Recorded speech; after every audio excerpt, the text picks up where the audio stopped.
Hi, I am Surabhi Jain, the founder of Fearless Communicators Tribe, and I am here with yet another extract to help you improve your listening skills.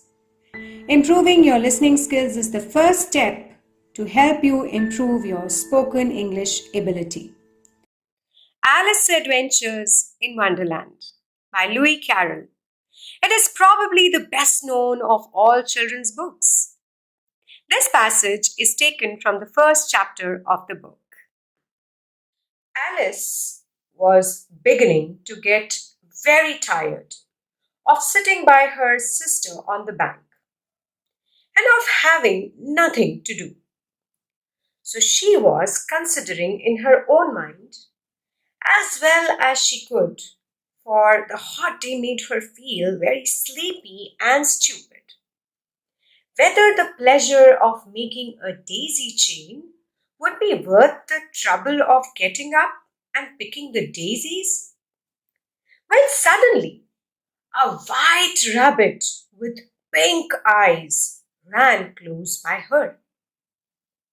There was nothing so very remarkable in that, nor did Alice think it so very much out of the way to hear the rabbit say to itself, oh dear, I shall be late."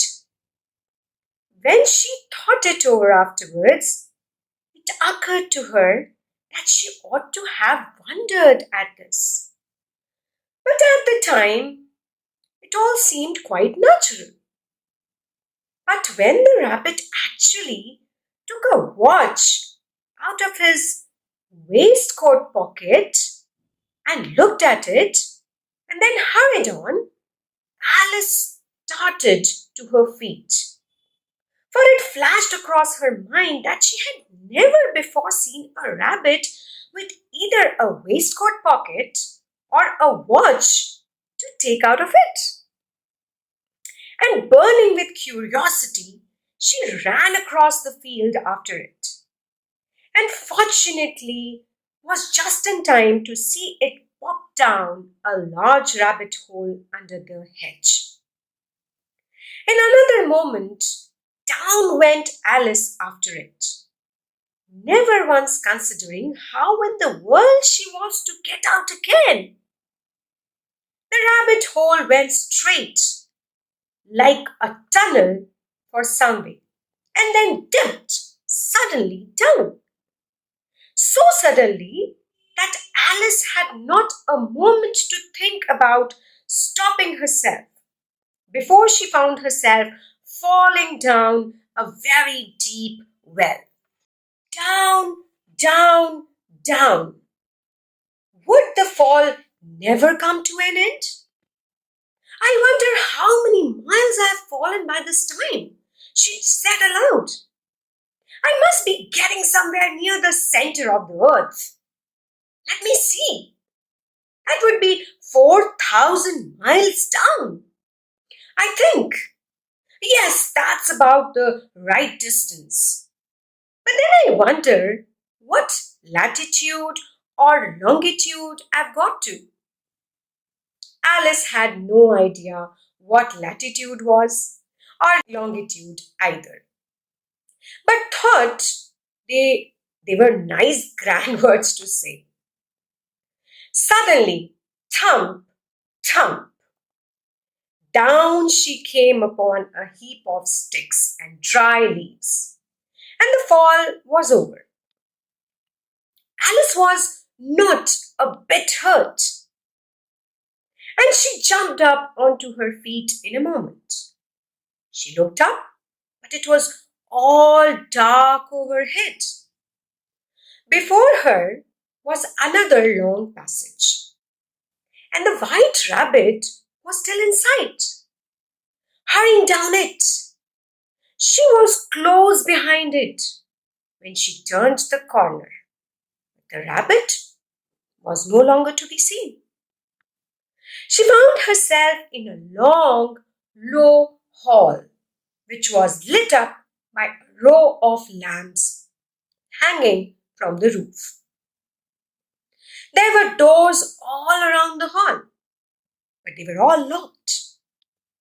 Suddenly, she came upon a little three-legged table, all made of solid glass. There was nothing on it except a tiny golden key. And Alice's first thought was that it might belong to one of the doors of the hall. But alas, either the locks were too large or the keys were too small. But at any rate, it would open any of them. However, on the second time round, she came upon a low curtain she had not noticed before. And behind it was a little door about 15 inches high. She tried the little golden key in the lock, and to her great delight, it fitted. Alice opened the door and found it led into a small passage, not much larger than a rat hole. She knelt down and looked along the passage into the loveliest garden you ever saw. How she longed to get out of that dark hall and wander about among those beds of bright flowers and those cool fountains. Oh, how I wish I could shut up like a telescope, thought poor Alice. She went back to the table, and this time she found a little bottle on it, which certainly was not there before, said Alice. And round the neck of the bottle was a paper label with the words, "Drink me," beautifully printed on it in large letters. But the wise little Alice was not going to do that in a hurry. "No, I'll look first," she said, "and see whether it's marked poison or not." For she had not forgotten that if you drink much from a bottle marked poison, it is almost certain to disagree with you sooner or later. However, this bottle was not marked poison. So Alice ventured to taste it. And finding it very nice, she very soon finished it off. "What a curious feeling," said Alice. "I must be shutting up like a telescope." And so it was indeed. She was now only 10 inches high, and her face brightened up at the thought that she was now the right size for going through the little door into that lovely garden. She decided on going into the garden at once. But when she got to the door, she found she had forgotten the little golden key, and she went back to the table for it.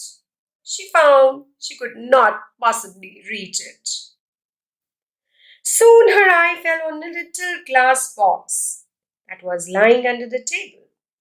She opened it and found in it a very small cake on which the words "Eat me" were beautifully marked in currants. "Well, I'll eat it," said Alice. "And if it makes me grow larger, I can reach the key. And if it makes me grow smaller, I can creep under the door. So either way, I'll get into the garden, and I don't care what happens." So she set to work and very soon finished off the cake. Sure enough, she began to grow and grow till her head hit the ceiling.